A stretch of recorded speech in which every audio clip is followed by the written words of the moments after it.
오늘 예수님께서 이제 갑자기 25절부터 시작해가지고는 갑자기 환희의 감사의 기도를 드리고 있습니다. 25절, 26절에 주님께 그 기쁨과 확신에 가득 찬 그런 기도를 드리고 나서 27절부터는 또 제자들을 확신 가운데 부르십니다. 부르시는 그 장면이 나옵니다. 왜 이 장면이 나오는지 우리가 다시 한번 기억해야 하는 거죠. 여러분, 왜 이 장면이 나오냐면 세례 요한이 예수님께 물으러 왔습니다. 다른 일을 기다려야 됩니까? 메시아가 당신 아니십니까? 내가 착각한 겁니까? 거기부터 시작하는 거죠. 그리고 나서 선지자 이사야가 예언한 그 사람, 그 하나님의 사람이 말라기가 예언한 사람이 바로 세례 요한이라는 사실을 다시 한번 이제 얘기해 주고, 그리고 요한의 위치에 대해서, 역사적인 위치에 대해서, 그리고 예수님의 사역에 대해서 얘기합니다. 근데 문제는 세례 요한이든 나의 사역이든 반응이 없었던 이스라엘의 사람들, 하나님의 백성이라고 얘기하는 사람들, 또 예수님께서 가장 기적과 이사를 많이 베푸셨던 갈릴리의 가버나움 부근에 있는 도시들이 하나님 앞에서 하나님의 기적과 이사를 가르침을 많이 베푸시는 것을 보았음에도, 목격했음에도 불구하고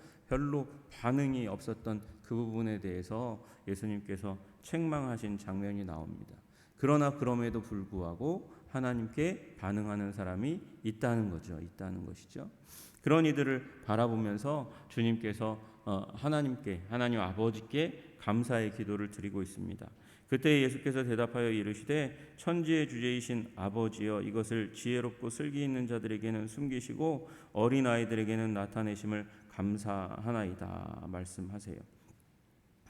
예수님께서 기적과 이사를 베푸시고 가르침을 천국의 권능이 가득 찬 그 하나님의 말씀을 그 예수님의 삶을 통해서 드러내고 나타내셨는데, 그 가운데서 어떤 사람들은 거부하고 어떤 사람들은 받아들인단 말이죠. 그 특징을 보니까 받아들이는 자는 어린아이와 같이 순전한 자들입니다. 받아들이지 않는 자들은 누구냐? 여기 지혜롭고 슬기 있는 자들이라고 얘기하고 있는 사람들, 다시 얘기하면 유대 종교 가운데서 나 똑똑해, 많이 알아, 이렇게 얘기하는 사두개인과 바리새인과 서기관과 같은 사람들은 예수님에 대해서 거부하는 그런 태도를 가지고 있었다는 것을 말씀하고 계시는 것이에요. 여러분, 교만하면 주님의 사역이 하나님의 사역으로 보이지 않는다는 것입니다. 세례 요한의 사역이 하나님의 사역으로 보이지 않는다는 거예요. 세례 요한이 베풀었던 그 사역을 보고 저거 귀신 들리지 않고는 어떻게 저런 일을 해, 미친 거 아니야, 뭐 이런 얘기하고 금식에 대해서 그 금욕주의적인 신앙생활에 대해서 부정하게 되는 일이 어떻게 해요? 교만하면, 많이 안다고 하면 일어나게 된다고 말씀하시는 것이죠. 예수님의 사역에 대해서도 예수님이 베푸시는 그 권능의 사역, 그것이 이사야 예언자의 놀라운 예언의 성취라는 사실을 눈에 보고 깨달았는데, 나중에 가서 보니까 죄인들하고 같이 다녀, 이거 어떻게 된 거야? 저 사람 메시아 아닌가 봐. 어떻게 메시아라면 저렇게 행동할 수 있어? 얘기하면서 예수님을 거부하고 거절하더라는 거예요. 왜요? 자기가 가지고 있는 그 가짜는 지식 때문에, 가짜는 요새 키워드인데 가짜는 지식 때문에 이런 일이 일어나는 거예요. 여러분, 우리 지혜롭고 슬기 있는 자들이 되기를 원합니다. 우리들은 다 그렇게 되기 원합니다. 무시받기 원하지 않으니까요. 그러나 여러분, 하나님께 겸손하신 여러분 되시기를 주님의 이름으로 축복합니다. 지난 주일에도 제가 제 초등학교 친구를 잠깐 만났어요. 만나다가 어떻게 얘기하다 보니까 예수님에 대해서, 신앙에 대해서 얘기를 하게 되는 거예요. 화제가 거기로 가게 되더라고요. 이상하게. 이상할 게 없어요. 제가 그 뉴질랜드 언어 연수 가서 6개월 동안 있을 그 기간에도 그런 일이 있어요. 얘기하다 보면 이상하죠. 그 친구들이 언어 연수 와가지고 한국에서 묶여 있다가 거기 오니까,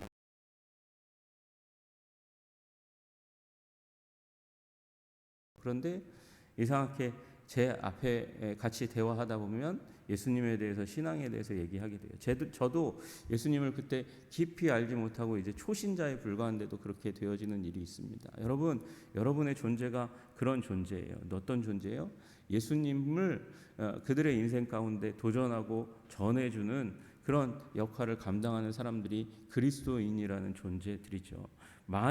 그런데 많이 아는 것, 그것이 우리의 전도에 오히려 방해가 되는 일이 일어난다는 생각을 하게 됩니다. 오히려 빌립처럼 와 봐, 이게 더 강력한 동인이 될 수 있다는 생각을 하게 됩니다. 그들이 지혜롭다고 생각합니다. 믿음을 갖지 않는데 나름대로의 이유가 있습니다. 나름대로의 이유가 있는데 여러분, 그것이 예수님을 알지 못하고 그 믿음의 문턱을 넘어가지 못하게 만드는 일이 일어나는 거죠. 여러분, 차라리 어린아이와 같이 순수한 마음을 가지시기를 주님의 이름으로 축복합니다. 그래야 그 믿음이 유지되는 거예요. 여러분, 하나님의 말씀에 대해서 지혜롭고 지식을 가지시기를 원합니다. 저는 우매하기 원하지 않아요. 우리 성도님들이 하나님의 말씀에 탁월한 사람이 되기를 원합니다. 그러나 여러분, 우리의 지식과 믿음은 별개예요. 우리는 믿음을 취해야 되는데 믿음은 순수함으로 나아가야 하는 거예요. 여러분, 아버지에게, 어머니에게 나아가는 그 아들과 딸들이 아버지와 어머니의 사랑을 의심하기 시작하면, 그러면 그 아버지와 어머니 사이에 보이지 않는 간격이 생기고 걸림이 생기고 아버지, 어머니의 품 안에 폭 안기지 못하는 거잖아요. 자라갑니다. 자람에도 불구하고 사춘기에 부모님이 좀 내 마음에 안 들어 보이고, 그리고 내가 생각했던 것처럼 아버지, 어머니가 똑똑하고 능력이 있는 것 같아 보이지 않을 때가 있죠.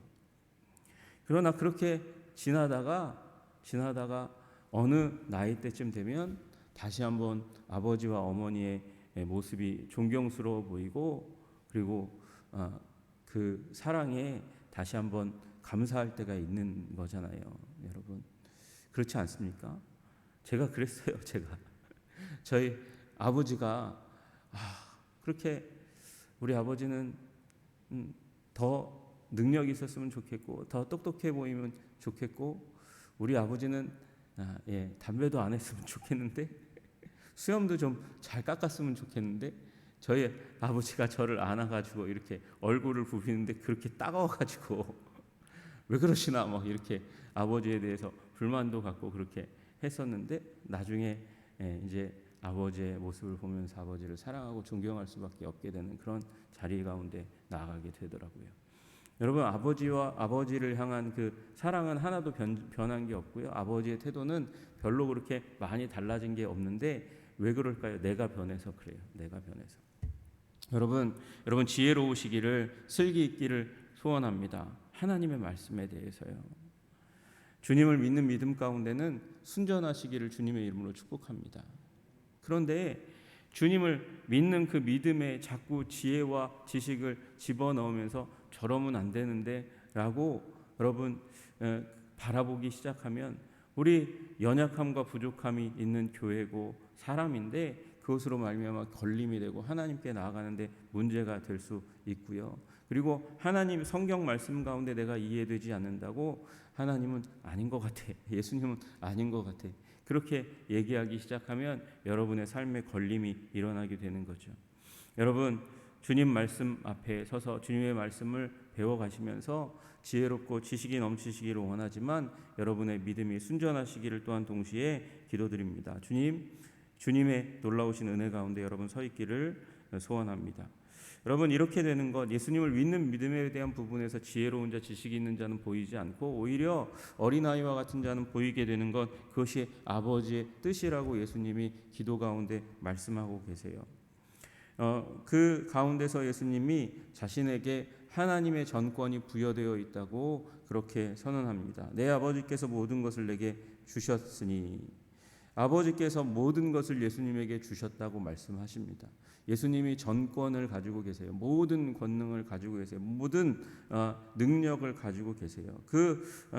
예수님이 어떤 존재냐? 아버지 외에는 아들을 아는 자가 없고, 아버지 외에는 아들을 아는 자가 없다는 것은 종말론적인 과제와 의미를 아버지 외에는 예수님에게 주신 것, 그 내용, 예수님이 이루실 그 놀라운 구원의 사역과 그리고 종말론적인 그 놀라운 하나님의 권능이 예수님에게 다 부여됐다는 것, 그것을 아는 건 아버지 하나님밖에 없다고 말씀하고 계신 것이고요. 그리고 또 뒤이어서 아들과 또 아들의 소원대로 계시를 받은 자 외에는 아버지를 아는 자가 없다, 이렇게 얘기합니다. 아버지께서 베풀어 주신 그 구원의 심오함을 그 아들과 아들의 소원대로 계시를 받은 자, 예수님께서, 하나님께서 우리들에게 보여주신 그 구원의 계획을 보여준, 그래서 본 사람들 말고는 예수님에 대해서, 아버지에 대해서 이해하는 사람도 없다고 얘기하는 거예요. 여러분, 이 사람이 어떤 사람들이라고요? 어린아이와 같은 자들이라고요. 이 어린아이와 같은 마음을 가지고 예수님께, 아버지 하나님께 붙어 있으니까 예수님이 어떤 존재인지 알게 되고, 예수님의 사역이, 예수님을 통해서 이루시는 그 아버지의 계획이 어떤 것인지 알게 되는 일이 일어나게 되는 것입니다. 예수님께서 그런 자들에게, 하나님 아버지께서 그런 자들에게 하나님께서 하나님의 계시를, 하나님의 계획을 계시, 커튼을 거두어내고 보여주시는 일이 일어나게 되는 것이죠. 여러분, 겸손하시기를 주님의 이름으로 축복합니다. 여러분, 하나님의 백성에게 가장 중요한 것은 험블 마인드입니다. 험블 마인드, 낮아지는 마음입니다. 예수님의 발치에서 배우려는 마음을 가져야 하는 거예요. 여러분, 제가 뉴질랜드에서 함께 이제 시간을 보냈던 우리 장로님 조지 브렘너라는 할아버지 장로님이 저에게 말씀하신 그 말씀이 잊혀지지가 않아요. Must be humble. 반드시 험불해야 된다고, 겸손해야 된다고 그렇게 말씀하셨어요. 세계적인 대전도자인 빌리 그레함, 그가 수십만 명을 변화시키지만 그는 하나님 앞에서 겸손한 사람이라고 그렇게 저에게 말씀해 주셨어요. 뉴질랜드에 올 때 그분이 굉장히 유명한 분이기 때문에 그분을 꼭 통해서 함께 사역을 해갔대요. 빌리 그레함 목사님이 젊었을 때 뉴질랜드에 왔을 때. 그런데 그가 그 조지 브렘너 할아버지 장로님 말씀하시는 거예요. 내가 일평생 동안 만난 사람들 가운데 가장 험불한 사람이 빌리 그레함이었다고 그렇게 말씀하세요. 여러분, 겸손히 하나님의 놀라운 계획을 볼 수 있고, 또 하나님의 그 사역의 통로, 축복의 통로로 쓰임 받게 되는 비결인 줄로 믿으시기를 주님의 이름으로 축복합니다. 겸손해야 하나님의 계획이 보이고, 겸손해야 하나님의 뜻을 수행할 수 있는 것이에요. 하나님의 전체적인 계획 가운데 쓰임 받을 수 있는 한 사람이 되는 거죠. 예전에 누구누구 세병 목사님이 이렇게 만나서 어떤 분인지 얘기를 해야 좀 이해가 되실까요? 오카는 목사님하고 그다음에 오정현 목사님하고 강주민 목사님하고 그 세 분이 모여서 얘기를 하다가 오카는 목사님이 그런 농담을 하셨다는 것 같아요. 아마 이 셋 중에서 가장 하나님께 쓰임 받기 쉬운 사람은 강주민 목사님일 거라고 그렇게 얘기를 했대요. 왜 그러나 봤더니 강주민 목사님이 가장 가벼우니까.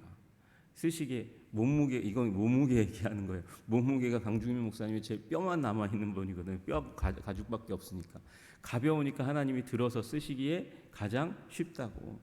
여러분, 주님께서 쓰신다고 하시는데 이렇게 쓰신다고 하시면 갑자기 머리를 치켜들고 뿔을 드러내는 사람들이 있어요.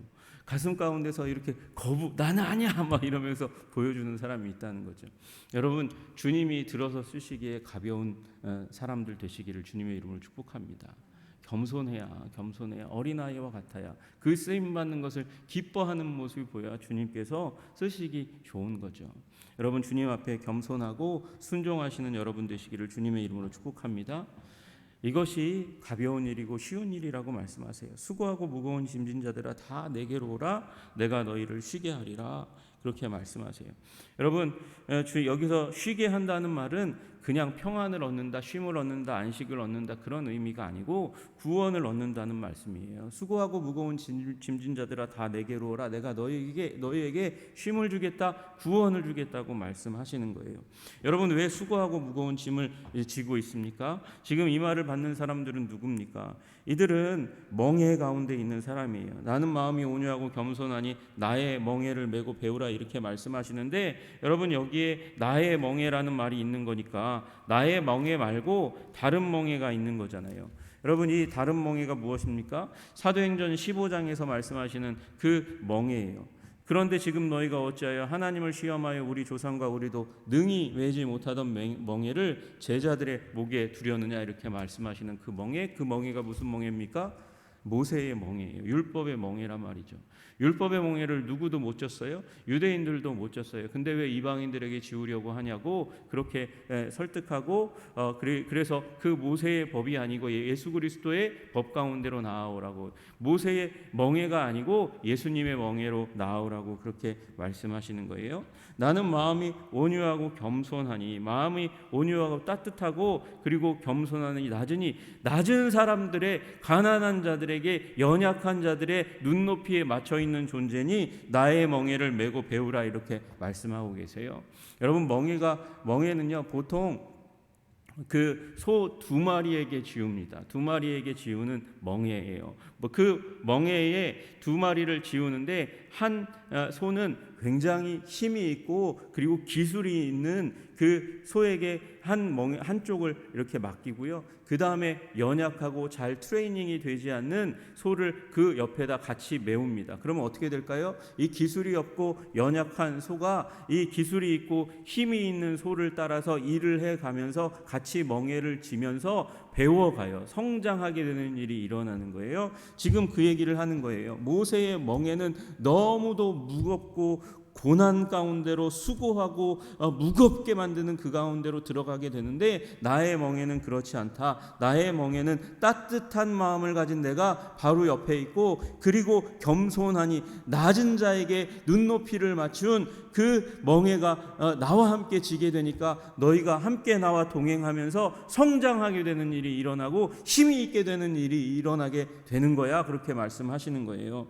여러분, 예수님과 함께 그 멍에를 메고, 멍에가 없다고 말씀하시는 건 아니에요. 인생이 얼마나 짐이 많습니까? 그런데 그 인생의 짐을 더 쉽고 그리고 견고하게 지고 갈 수 있는 길이 여기 있어요. 예수님과 함께 멍에를 지고 가는 것이죠. 나는 마음이 온유하고 겸손하니 나의 멍에를 메고 내게 배우라. 그리하면 너희 마음이 쉼을 얻으리니 구원을 얻으리니 말씀하시는 줄로 믿으시기를 주님의 이름으로 축복합니다. 여러분, 주님과 함께 가세요. 주님과 함께. 오늘 2021년도 주님과 함께 오셨습니까? 축하드리고 축복을 드립니다. 감사할 일입니다. 여러분, 2021년 다가오는 한 해도 주님과 함께 멍에를 메고 가시기를 주님의 이름으로 축복합니다. 여러분, 구원은 우리의 영혼만 구원받는 게 아니잖아요. 예수님을 구주요 주님으로 믿고 영혼만 딱 구원받는 게 아니고 구주요 주님으로 믿고 주님과 함께 멍에를 메면서 인생의 짐을 메고 갈 때 주님께서 순간순간마다 때때마다 그 크로노스의 시간들 가운데서 위기에, 카이로스의 이 시기를 넘겨야 되는 그 시기에 하나님께서 넘어가게 하시는, 이기게 하시는 놀라운 구원의 은혜가 임할 줄로 믿으시기를 주님의 이름으로 축복합니다. 내 멍에는 쉽고 내 짐은 가볍다고 말씀하시는 그 주님 앞에 나오시기를 주님의 이름으로 축복합니다. 주님과 함께 멍에를 메십시오. 주님의 멍에는 가볍습니다.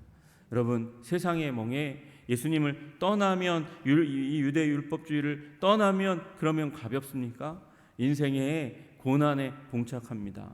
인생의 허무 가운데, 하나님 없는 곳에는 허무가 있을 수밖에 없습니다. 파스칼이 얘기한 대로 우리는 하나님이 아니면 채워지지 않는 공간이 있어요. 빈 칸이 있어요. 베큐um 에어리어가 있어요. 진공 상태가 있단 말이죠. 거기를 하나님으로 채우지 않고는 우리는 영혼의 만족과 안정을 얻을 수 없습니다. 주님, 우리 한성의 백성들이 온유하고 겸손하고 어린아이와 같아서 아버지 주님께 나아가게 하시기를 소원합니다. 예수님께 나아가게 하시기를 소원합니다. 그리고 예수님과 함께 멍에를 메면서 이 인생의 길 가운데 영원한 구원, 그리고 우리의 인생 위기마다 발견하게 되는 수많은 구렁텅이 가운데서 구원을 얻고 승리를 얻게 되는 우리 한성의 백성들 가족이 되기를 주님의 이름으로 축복합니다. 기도하겠습니다. 주님 하나님 아버지 감사합니다. 주님 그렇습니다. 주님의 계획, 주님의 뜻, 주님의 구원이 지혜롭다고 하는 자들, 슬기롭다고 하는 자들, 따지는 자들, 그래서 예수님을, 세례 요한을 무시하고 하나님의 역사를 무시했던 사람들에게는 감추어져 있습니다. 보이지 않습니다. 그러나 예수님께서 정말 구원자라는 사실을 그렇게 어린아이처럼 받아들였던 자들에게 하나님의 구원의 역사와 계획이 보여지고 눈앞에 드러나고 주님께 쓰임받게 되는 일이 일어나는 것을 보게 됩니다. 주님이 우리와 함께 지시는 그 아름다운 멍에를 메고 우리 인생의 짐 지면서 승리할 수 있도록 주님 도와주시고 인도하여 주시옵소서. 쉼과 안식이, 구원이 있는 주님과의 동행의 삶을 살아갈 수 있도록 우리를 지켜 보호하여 주시옵소서. 예수 그리스도 이름 받들어 기도드리옵나이다. 아멘.